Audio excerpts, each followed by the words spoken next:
Friends, आपका स्वागत है आपके अपने YouTube channel BEd point to point education में। फ्रेंड्स, अब आज हम कोर्स 5 का यूनिट नंबर 1 इसके एक क्वेश्चन ज्ञानानुशासन के दार्शनिक, ऐतिहासिक और सामाजिक परिप्रेक्ष्यों को देखेंगे। तो आइए सबसे पहले हम देखते हैं ज्ञानानुशासन के दार्शनिक परिप्रेक्ष्य। तो इसके बारे में हम जानते हैं कि हमारे जीवन अथवा शिक्षा के उद्देश्य मूलतः हमारे जीवन दर्शन पर ही आधारित होते हैं। शिक्षा की पाठ्यचर्या अर्थात करिकुलम भी दर्शन से प्रभावित होनी चाहिए और होता भी है। उदाहरण के लिए आध्यात्मवादी दार्शनिक मानव जाति के आध्यात्मिक अनुभवों को अपेक्षाकृत अधिक महत्व देते हैं, इसलिए वे पाठ्यचर्या में भाषा, साहित्य, धर्मशास्त्र और नीतिशास्त्र को विशेष और अन्य विषय एवं क्रियाओं को गौण स्थान देते हैं। इसके विपरीत भौतिकवादी दार्शनिक भौतिक विज्ञानों को प्रमुख और भाषा, साहित्य तथा कला का गौण स्थान देते हैं। अर्थात जो दार्शनिक परिप्रेक्ष्य होता है उसमें भौतिकवादी और भौतिक विज्ञानों को प्रमुखता से स्थान दिया जाता है। इसमें भाषा और साहित्य तथा कलाओं पर ध्यान नहीं दिया जाता, इसको गौण स्थान दिया जाता है दार्शनिक परिप्रेक्ष्य में। ठीक है। अब धर्मशास्त्र और नीतिशास्त्र विज्ञान को वे स्थान ही नहीं देते हैं। प्रयोजनवाद न तो इनके उद्देश्य निश्चित करते हैं और न ही उनका स्पष्टीकरण है कि परिस्थितियां सदैव बदलती रहती हैं। अर्थात प्रयोजनवादियों का कहना है कि परिस्थितियां सदैव बदलती रहती है, इसलिए शिक्षा के द्वारा मनुष्य इस योग्य बनाया जाना चाहिए कि बदलती हुई परिस्थितियों को समझ सके और उनमें समायोजन कर सके। इसलिए वे पाठ्यचर्या में सामाजिक विषयों, क्रियाओं को उनकी तत्कालीन उपयोगिता की दृष्टि से स्थान देते हैं। पाठ्यचर्या नियोजन के लिए इन्होंने 4 सिद्धांतों का प्रतिपादन किया है। पहला, उपयोगिता का सिद्धांत। दूसरा, रुचि का सिद्धांत। तीसरा, अनुभव का सिद्धांत। और चौथा, एकीकरण का सिद्धांत। अब जो समाज जिस दर्शन से प्रभावित होता है उसकी पाठ्यचर्या उससे ही प्रभावित होती है। इस प्रकार दर्शन पाठ्यचर्या निर्माण का मुख्य आधार होता है। प्राचीन समय में अंतिम सत्य, अल्टीमेट रियलिटी की खोज के अध्ययन क्षेत्र को ही दर्शन अर्थात फिलॉसफी शास्त्र की संज्ञा दी गई है।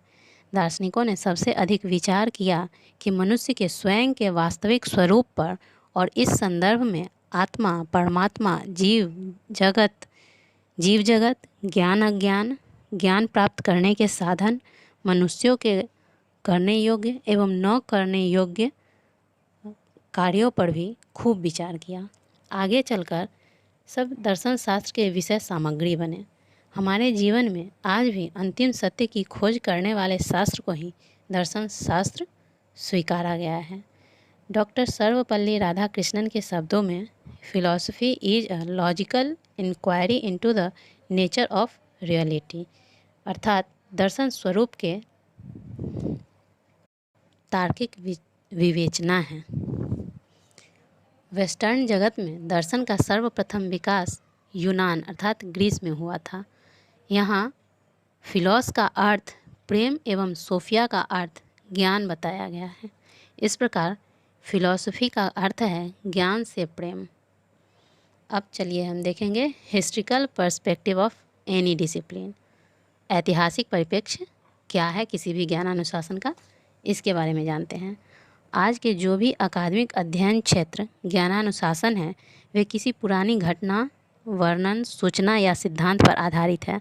साफ साफ मतलब यह है कि प्रत्येक ज्ञानानुशासन की ऐतिहासिक गाथा है। हम अपना सब्जेक्ट भी जो पढ़ाई करते हैं तो हर सब्जेक्ट में हिस्ट्री से रिलेटेड भी पढ़ते हैं। आप देखते होइएगा कंप्यूटर साइंस जो कि अभी का बेसिक चीज़ हो गया है उसमें भी हिस्ट्री पढ़ाया जाता है।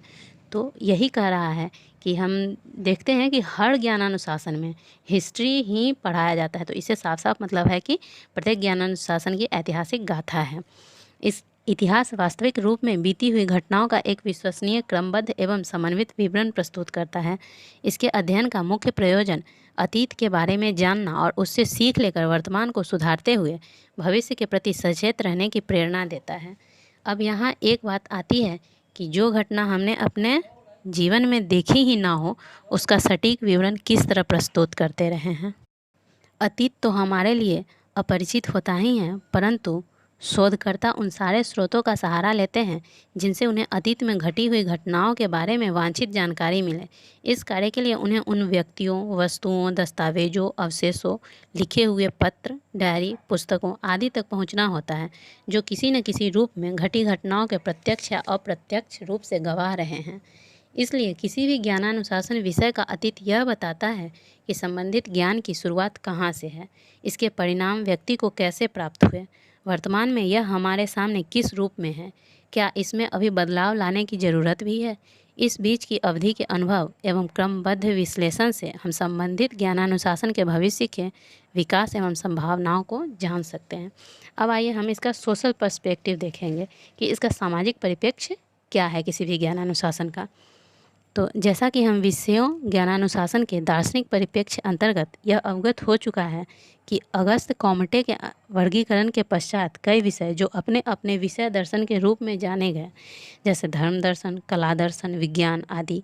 मनुष्य इस संसार में सर्वश्रेष्ठ प्राणी है क्योंकि वह सामाजिक प्राणी है और वह अपने प्रति सामाजिक वातावरण और प्राकृतिक वातावरण के प्रति सचेत, जिज्ञासु और जागरूक है।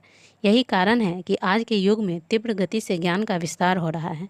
मनुष्य इस ज्ञान के विस्तार से प्रभावित हुए बिना नहीं रह सकता। संपूर्ण ज्ञानानुशासन को प्रमुख रूप से 3 भागों में बांटा जा सकता है: भौतिक विज्ञान, जीव विज्ञान और सामाजिक विज्ञान। मनुष्य का इन तीनों प्रकार के ज्ञान से अटूट संबंध है। फ्रेंड्स, इस तरह आप इसमें और भी खुद से चाहें तो लंबा आंसर इसको बना सकते हैं, लेकिन मैं इतना ही आपको बता रही हूँ। आप खुद से भी इसमें बहुत कुछ ऐड कर लीजिएगा। अब नेक्स्ट वीडियो में नेक्स्ट क्वेश्चन को लेकर आएंगे। तब तक थैंक यू।